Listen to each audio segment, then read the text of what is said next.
দেখো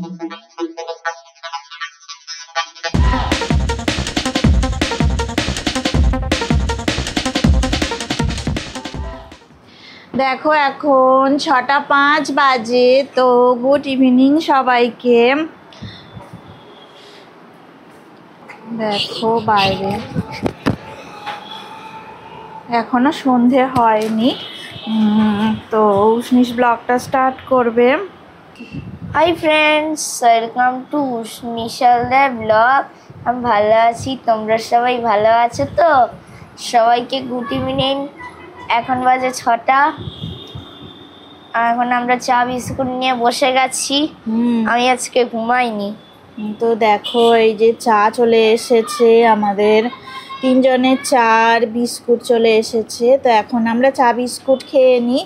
তো যখন রাতে ডিনার হবে তখন আবার তোমাদের সাথে দেখা করতে চলে আসব, আর সমস্ত কিছু আবার শেয়ার করব, কি রান্না করছি সেইটা তোমাদের সাথে শেয়ার করব। তো ডিনারের সময় আবার চলে আসছি। দেখো এখানে দেখো সোয়াবিন আর আলু একটু সিদ্ধ বসিয়ে দিয়েছি। তো এই আজকের আমাদের ডিনার হবে রাতে। সোয়াবিন আলু হয়ে গেছে, দেখো সিদ্ধ হয়ে গেছে। তো এবারে আমি নামিয়ে নেব। আর কি রান্না করি সোয়াবিনের সাথে তো তোমাদেরকে দেখাবো। এখন সোয়াবিনটা নামিয়ে নিই। আর এই দেখো এখানে আমি চাল ভিজিয়ে দিয়েছিলাম, তো ভাতটা বসিয়ে দিলাম। যে চালটা অনেকক্ষণ আগেই আমি একটু চালটা সবসময় কি করি বলো তো, মানে 15-20 মিনিট একটু ভিজিয়ে রেখে দিই। মানে 15-20 মিনিট, অনেক সময় 25 মিনিটও চালটা ভিজিয়ে রেখে দিই। তো আজকেও আমি 20 মিনিট চালটা ভিজিয়ে রেখে দিয়েছিলাম। তো এবারে আমি ভাতটা বসিয়ে দিচ্ছি, কারণ এরকমভাবে ভাত বসালে না অনেক তাড়াতাড়ি হয়ে যায়। আর আমি ওই জল ফুটলে তারপরে দিই না, আমি একেবারেই ডাইরেক্টই বসিয়ে দিই। তো যাই হোক, এবার দেখো ভাতটা চালটা বসিয়ে দিলাম। ভাতটা হোক, আর কি কি রান্না হবে ফিরে আসছি পরে।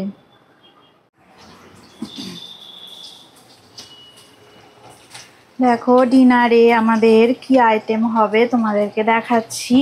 তো এই দেখো আমি এখন পেঁয়াজ ভাজা করে নিচ্ছি।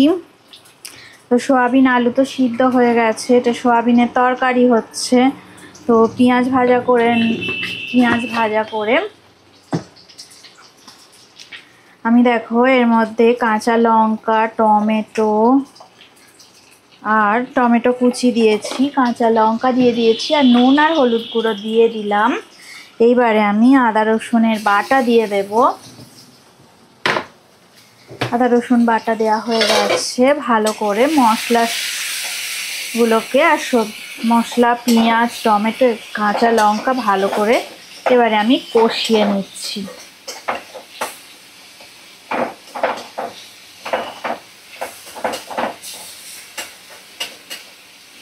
নিরামিষও ভাল লাগে সয়াবিন, তো আমি দেখো আজকে পেঁয়াজ দিয়েই করছি। তো রাতে আজকে আমাদের রুটি হবে না, তো সব দিন রুটি খেতে ভালোও লাগে না, আর কি গরম পড়েছে। একটু রুটি একটু ঠান্ডা ঠান্ডা ওয়েদারে রুটি ভালো লাগে। তো যা গরম, এবার সবাই ভাতের জন্যেই বলছে। তো এবার আমি দেখো সিদ্ধ করা সোয়াবিন আলু দিয়ে দিলাম। তো ভালো করে এবারে মশলাটা ভালো করে সোয়াবিন আলু সেদ্ধ কষিয়ে নেব। তো এর মধ্যে একটু আমি গরম মশলার গুঁড়ো দিয়ে দেব।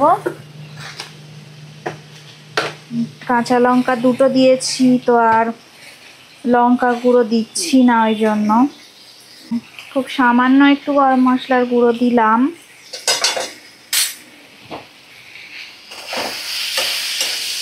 এবার কিছুক্ষণ কষিয়ে নিয়ে জল ঢেলে দেব।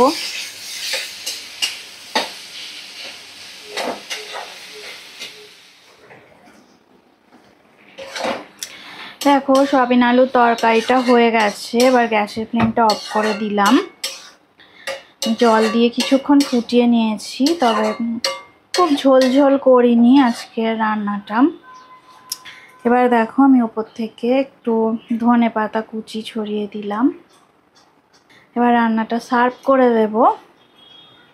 আজকে দেখো রাতে ডিনারে আমাদের ভাত হয়েছে। তো কি কি রান্না হলো ফাইনালি দেখিয়ে দিই তোমাদের, দেখো। তো আজকে ডিনারে আমাদের ভাত হয়েছে, তো ফাইনালি কি কি রান্না হলো দেখিয়ে দিই। দেখো এখানে দেখো গরম ভাত রেডি হয়ে গেছে।